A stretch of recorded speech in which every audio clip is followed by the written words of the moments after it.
Assalamualaikum warahmatullahi wabarakatuh. Selamat datang teman-teman calon programmer di channel programmu. Oke ya, di video sebelumnya kita udah bahas nih tentang overriding ya sebelumnya.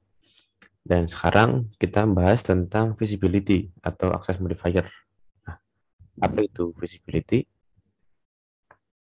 Visibility itu konsep yang digunakan untuk mengatur akses dari properti dan metode pada sebuah objek.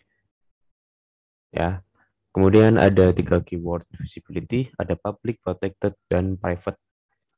Kita udah pernah nyoba nih yang public ya. Nah, apa sih itu artinya public protected private?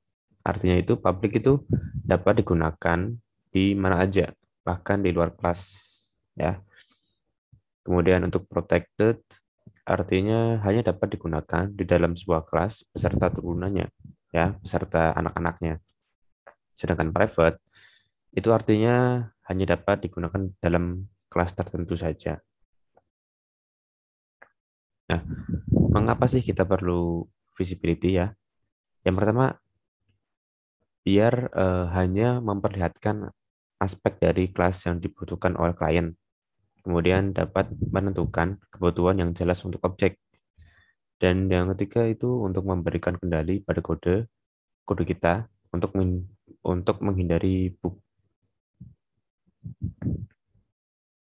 Ya, kita akan langsung learning by code ya. Kita langsung coba sambil ngoding.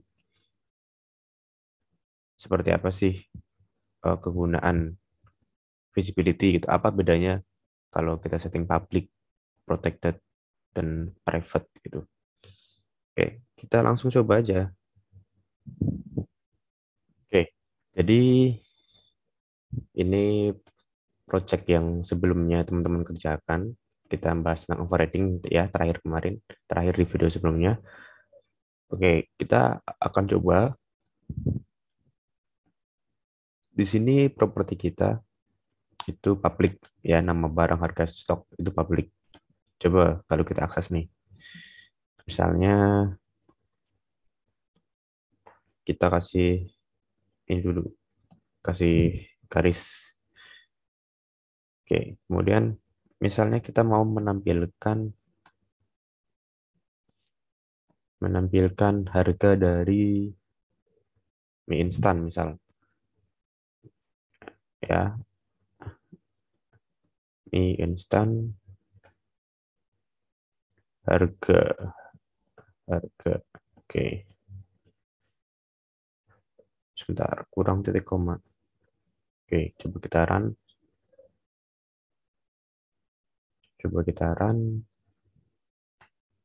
ya, udah tampil nih harga mie instan 2.500.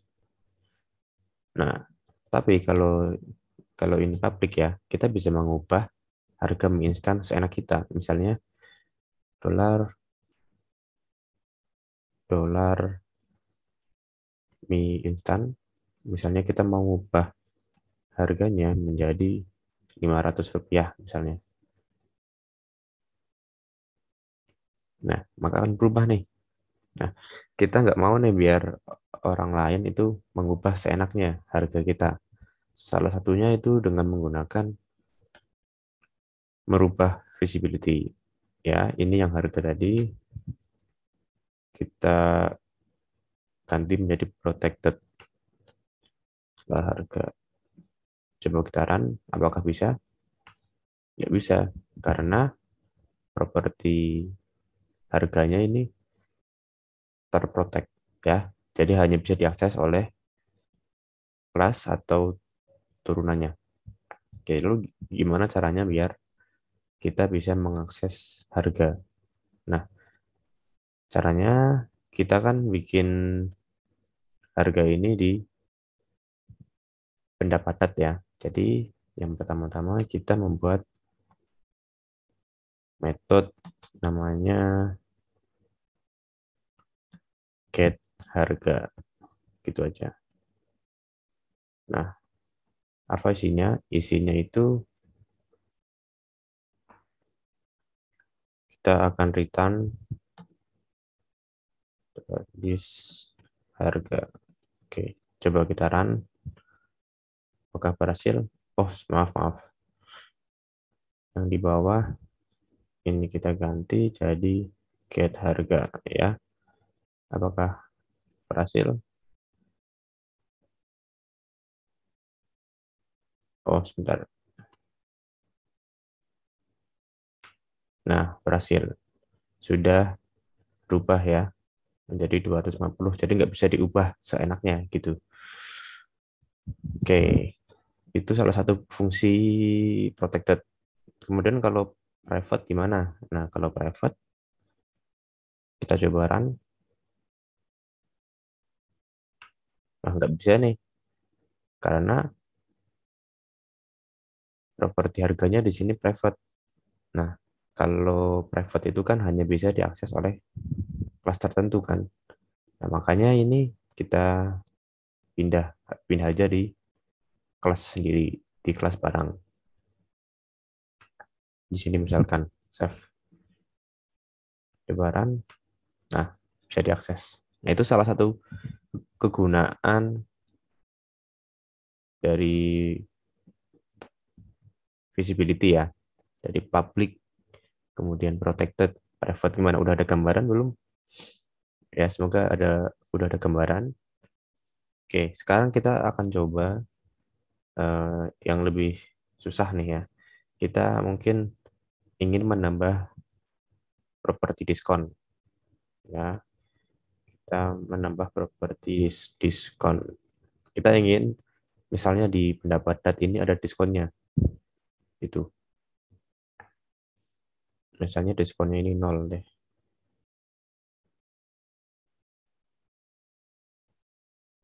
Nah, oke, kemudian kita harus set nilai untuk mengisi properti diskon, yaitu public function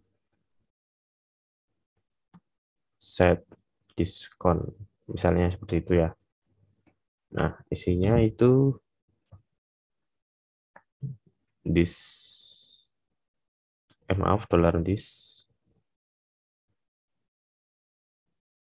diskon sama dengan $diskon. Sama seperti yang di atas ini ya. Oh ya, ini kurang. Oke. Ya, sama seperti ini. Oke, kita udah punya metode set diskon. Nah, untuk mendapatkan harganya, nah harga itu kan rumus untuk diskon itu harga dikurangi dalam kurung harga dikali diskon per 100 kan. Nah, jadi di sini kita setting return this harga, kemudian dikurangi $this harganya, kemudian dikali diskon ya, diskon. Di mana diskon tersebut dibagi 100. Kemudian kita coba set diskonnya ya di bawah. Misalnya kita ingin ada diskon, maaf, kita ingin ada diskon misalnya 50% nih. Jadi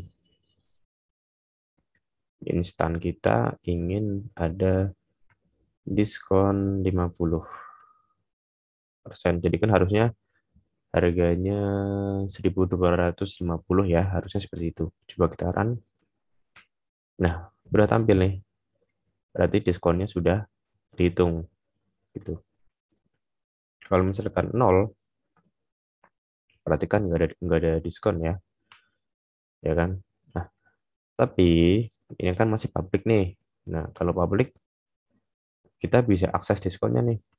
Diskonnya misalnya 80% nih, ya kan? Apakah berubah? Berubah jadinya. Nah, karena kita masih menggunakan visibility public, jadi kita masih bisa merubah diskon. Nah, maka dari itu kita ubah di sini ya, diskonnya kita ubah visibility-nya, misalnya protected gitu. Karena misalnya teman-teman hanya ingin ada diskon di salah satu barang, entah yang padat atau cair gitu ya. Nah, karena ini protected, maka yang set diskon ini bisa kita pindah nih. Ya kan, karena protected itu kan bisa diakses oleh kelas atau turunannya. Kita beri di barang, maaf di padat. Kita beri diskon hanya di padat misalnya ya. Oke, coba kita run nih, bisa nggak nih? Nah, error.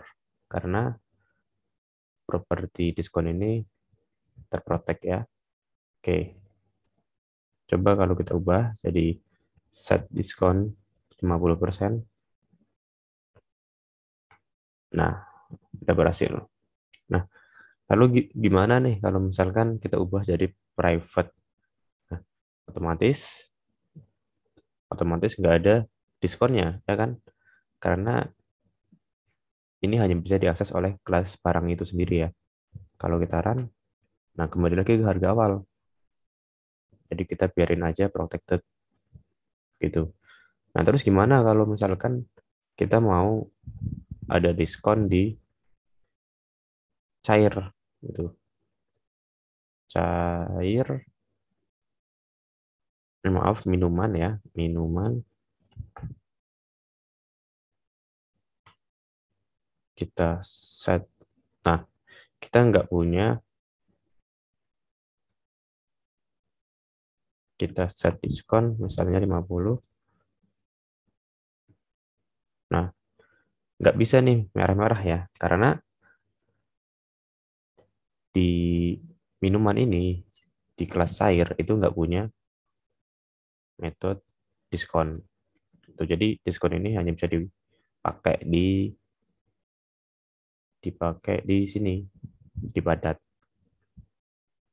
Tapi kalau misalkan teman-teman ingin ada diskon di cair ya, ini di copy aja nanti di sini. Itu aja. Oke, udah ada gambaran atau belum? Jadi seperti itu ya untuk kegunaan perubahan visibility dari protected, public, sama private. Ya, semoga membantu. Jika teman-teman masih belum paham, silahkan tanyakan aja di komentar atau mungkin di Discord. Oke, selamat belajar. Di berikutnya kita belajar tentang setter dan getter. Ya, kita sebenarnya udah praktek sekarang ya untuk set. Ya, ini setter, kemudian getter.